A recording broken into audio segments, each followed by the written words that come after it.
Anthony Joshua versus Andy Ruiz just took place last night, and it was an absolute masterclass from Anthony Joshua, earning himself the unanimous decision victory, just jabbing Ruiz's face off the entire night. It wasn't the most entertaining, but the belts are back in British control, okay? And that's what we need, because we need these big fights now. Joshua versus the WBC World Champion, Tyson Fury. Joshua versus the number one WBC contender, Deontay Wilder. Any of these fights make sense.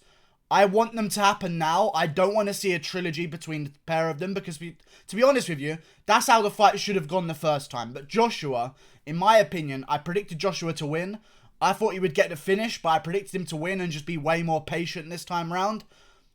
I just think the first time round, and I said this when I reacted to the first fight, Joshua tried to live up to Wilder's standard of KO and performance, even though the level of opponent was not at the same standard. And that was the mistake that Joshua made. He saw Wilder KO fucking Saggy Tits Brazil, who's way past his prime, and AJ beat him a few years ago before Wilder did. Brazil shows up, Wilder tags him on the chin. Charlie Zelenoff has a better chin than Dominic Brazil, apparently. Brazil goes down in the first round, or whatever it was. Joshua tries to live up to that standard in the very next weekend, but against a completely different class of opponent. Andy Ruiz. I don't want you guys to think this is some bum. He's an absolute savage. Everyone knows that now, but before the fight, people didn't realise it. I thought Andy Ruiz beat Joseph Parker, and Joseph Parker was a champion. You know? That shows how good Andy Ruiz is. The only loss before Joshua that he ever had was controversial, and I thought he won. Andy Ruiz is a beast, and Joshua just jabbed his face off. And in that fight, I told you the standard of opponent wasn't the same. Joshua tried to live up to Deontay Wilder's standard of KOing someone nice and quick. Joshua got the knockdown, like he guessed, and like he wanted to do, and then just went all out for the finish and got clipped on the chin. He's going to learn from that mistake. I wouldn't be surprised if Joshua's fights start to become way less exciting now that he's lost the belts and got them back, because he knows the risk of losing now.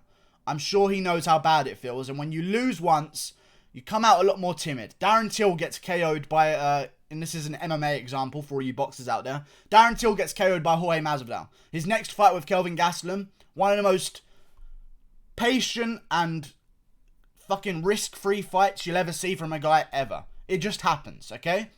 Maybe Joshua gets the ball rolling. I don't know what I want to see next. I kind of want to see him versus the WBC World Champion, Tyson Fury. But I'm not sure. I don't know if that fight's going to happen next, because they might go with Tyson Fury defending his WBC World title against Deontay Wilder.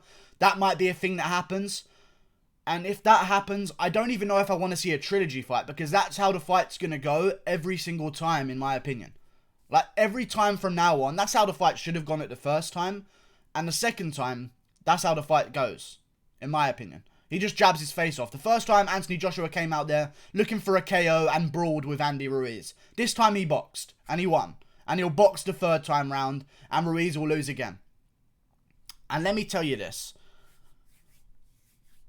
I don't want to see a trilogy, first of all, because I think Joshua would beat him in similar fashion. I don't think it would be too entertaining. I don't think the hype would be there either.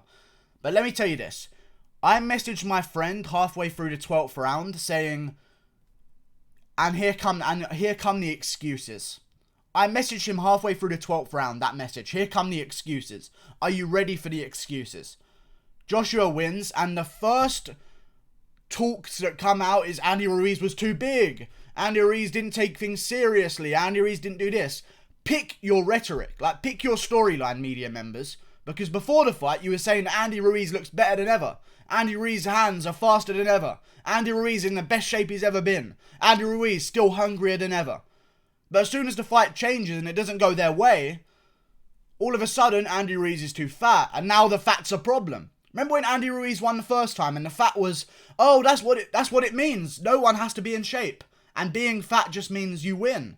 Everyone was saying that. Joe Rogan was saying it. I'm not saying Joe Rogan switched his mind because I haven't heard his reaction to the fight. But a lot of people in America and the MMA media, and the boxing media over in America are saying things like, oh, you can't be that fat and be a world champion. Well, he was just a world champion and he was that fat. And I hate to be honest, but a stone, first of all, he was fully clothed on the scales. So that's going to add some weight, including shoes, I believe. I can't remember, but he was fully clothed. That's going to add some weight. Okay? Second of all, a stone on a guy that fat already is not going to make a huge difference, okay? It's not going to make a difference where now you can only go 6 rounds compared to 12 against Joseph Parker. Remember, he was bigger against Joseph Parker as well. He actually came into the first Joshua fight in relatively good shape.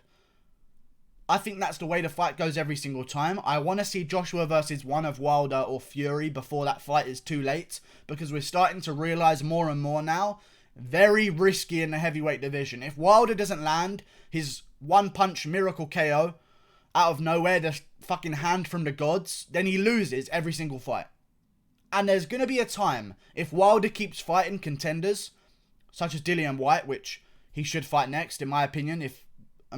He should fight Dillian Whyte next. Either way, there's going to be a time where Wilder's punch doesn't land. There's going to be a time where Tyson Fury doesn't get back up, or his cut doesn't re-heal in the correct fashion and the ref calls off the fight. Because that was a close one as well. He could have lost that fight. You know what I'm saying? If the cut was worse, slightly worse, and opened up a bit more and the blood started going in his eye, these are all factors that could have meant that fight would be a loss. If Anthony Joshua doesn't have the comeback and doesn't beat Andy Ruiz in the rematch and show what he's really about, these fights aren't going to happen. We need to see them now, and it's the problem with boxing that's been around for a very long time. MMA, the best fight the best. I'm an MMA guy, and I stopped watching boxing for this very reason. In MMA, the best fight the best when they're the best, okay? There is never a question who is the best. Every time there is, the fight gets booked. Tony Ferguson versus Khabib Nurmagomedov. Both guys are being called the best. Guess what? The fight's been booked 5 times. This is the 5th time. They are wanting to make that fight at all costs because we need to know who the best man is. And there's one champion of every division. That's what the sport should be about, okay? There shouldn't be 4 different belts and this guy has this idea of what he wants to do and these guys have this 3. If Joshua has 3 belts, he should almost get the guarantee and the mandatory shot at Deontay Wilder and his interim WBC world title. In my opinion, I think that's what should happen. I don't see why it couldn't. I mean, it's that, and I know the boxing gods want to save their money, and they don't want to lose their money to these huge fights. But to be honest with you guys, if you lose to Joshua, you're going to make way more money than if you lose to Ortiz. Because Wilder could lose to Ortiz. Very reasonable. He was losing the entire fight until he lands the one punch. Both times round. If he doesn't land the punch, your money's gone. Okay? Your money is gone. And your money fight is gone. So make the most of it now. And if you're so confident in your guys, and this goes to all of Eddie Hearn, whoever the fuck Wilder's management team are, Tyson Fury's management team, I'm not too aware of that kind of stuff in boxing, but I know about the fights that go on and stuff like that. But the management team, I'm kind of a hazy recollection of it all. Make the fights now, and if they're so confident in their guys, put them forward, and let's see what happens. Because those fights need to happen next.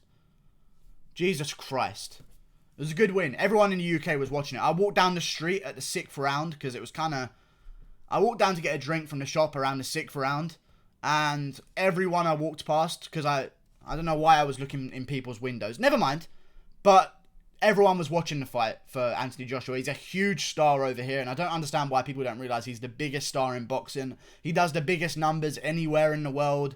Wilder couldn't go to somewhere else and sell out an arena. You know, he needs to be in America. But Anthony Joshua can. That's the difference between all of them.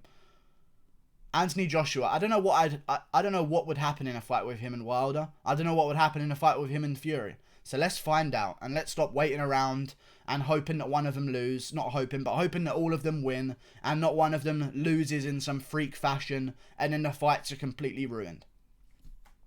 I don't know what I want to see next. Because if they do the Wilder versus Fury rematch, for Wilder to get his shot at redemption after Fury just completely schooled him in their first fight and won the WBC title. If Wilder wants to get his belt back from Fury first, I don't even mind that happening, but we need to find a good opponent for Joshua in the meantime.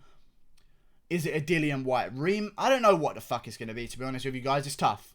It's real tough. I don't know what it's going to be. I don't want to see a trilogy between him and Andy Ruiz. There's no way you can sell that after that last fight. If this fight was a war and Joshua finished him in similar fashion than Andy Ruiz did in the first time, then I would maybe consider a trilogy, but Joshua just schooled him over 12 rounds. Completely schooled him. Every time Ruiz threw a big combination, Joshua held. He avoided the big shots. He got clipped a couple times, but recovered well because he was expecting them coming and just sort of smothered Ruiz in the pocket and then broke and shit like that. Like, it was just an absolute schooling. I don't want to see it the third time round because I'm pretty sure it will happen the same way again. And let's see what happens. Like and subscribe. Thank you for watching. Click that button there. It was a good fight. Real good fight. But I just find out it's weird that the MMA media, the boxing media talk about how, oh, it's okay to be fat. It's actually good to be fat. And then all of a sudden Ruiz loses and shouldn't be that fat. Shouldn't be that big. Just make up your fucking mind on what's good and what's not. And don't change your mind based on the outcome of a fight. You retards. Click that there. Goodbye.